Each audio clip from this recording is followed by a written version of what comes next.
का बहुत बहुत स्वागत है। लगातार पूरा देश आपके बारे में बात कर रहा है आजकल। सीताराम, बागेश्वर धाम की जय, सनातन धर्म की जय। और I am not baba, I am Dhirendra Krishna Shastri ji. तो मैं आपको धीरेन्द्र जी कह के बुला सकता हूं?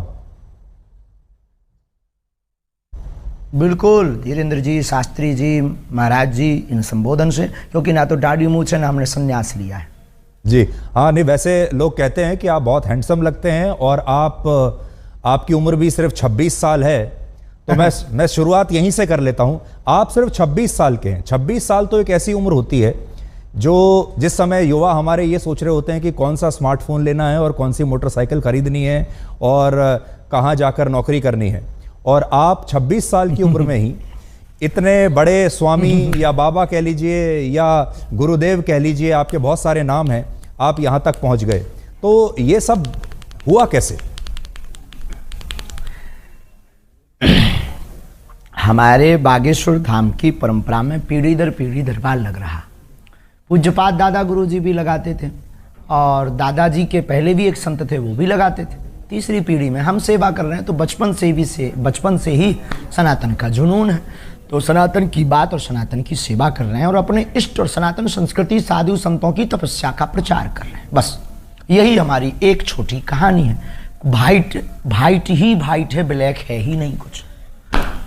लेकिन लोग अब आपकी कहानी में लगातार ब्लैक ढूंढ रहे हैं। मैंने सुना आपने कहा कि मैं और कोई स्पष्टीकरण अब नहीं देना चाहता इसके बारे में। आपको लगातार जो चुनौतियां मिल रही हैं, लेकिन देश आपसे ये जानना चाहता है कि इसमें कितनी उसका आज हमने नेशनल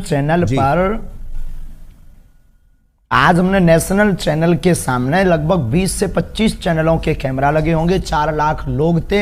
हमने चुनौती दी थी, चुनौती देने वालों को कहा था कि रायपुर हमारी जगह नहीं, छत्तीसगढ़ है, दरबार 20 और 21 को लगना है, किराया हमसे ले लो, जिन जिन को दिक्कत है आकर के देखो। हम कोई दावा नहीं करते, हम कोई ईश्वर नहीं है, अभी हम साधारण इंसान है। गद्दी पर बैठेंगे, जो गुरु प्रेरणा लगेगी हम वो बता देते हैं और बालाजी की कृपा और संतों की तपस्या के प्रभाव से वो बात सत्य निकलती है। और सत्य को कितनी भी कसौटी पर कसा जाए, कितने न्यूज चैनलों ने एक्सपोज नहीं किया, कितने लोगों ने नहीं किया, आज तक बाल टेढ़ा कर पाए, क्योंकि हनुमान जी की कृपा और हनुमान जी के नाम का प्रचार है जी।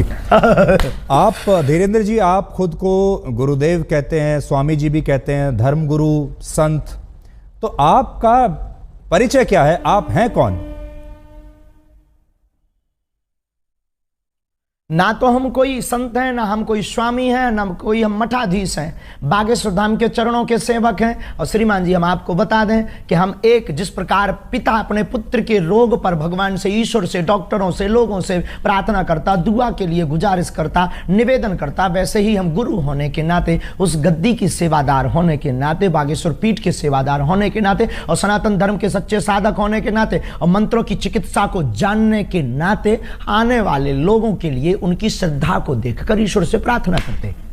हमने आपके वीडियोस लगातार देखे सोशल मीडिया पर, इंस्टाग्राम पर बहुत सारे वीडियोस आपके चलते रहते हैं, जिसमें आप अपने कागज लेकर बैठते हैं और लोगों की मन की बात को आप पढ़ लेते हैं। तो ये जो मन पढ़ने वाली मशीन है, ये कहाँ आपने लगाकर रखी है और कैसे पढ़ते हैं आप? और लोग इसी को चमत्कार मानते हैं। देखो भाई, ये भारत देश है, इसमें ऋषि मुनियों की परंपराएं विविध रही और भारत इसीलिए तो विश्व गुरु रहा। यहाँ खूब खोज की फाइयान यात्री जैसे विदेशी लोग आए, पर भारत को विश्व गुरु उन्होंने इसीलिए तो माना सबने, क्योंकि भारत में वैदिक परंपरा, अति प्राचीन परंपरा है, ऋषियों की परंपरा है। और हमारे पास कोई मशीन नहीं है, ना हम कोई मन पढ़ने वाले माइंड रीडर हैं। हम तो अपने इष्ट के सेवक हैं और अपने शास्त्रों के सच्चे साधक हैं। उनके आधार पर जो हमें गुरु जी ने प्रेरणा दी, जो हमें इष्ट प्रेरणा देते हैं, हम वो लिख देते हैं। सच निकले या झूठ, वो व्यक्ति की श्रद्धा और बालाजी की कृपा।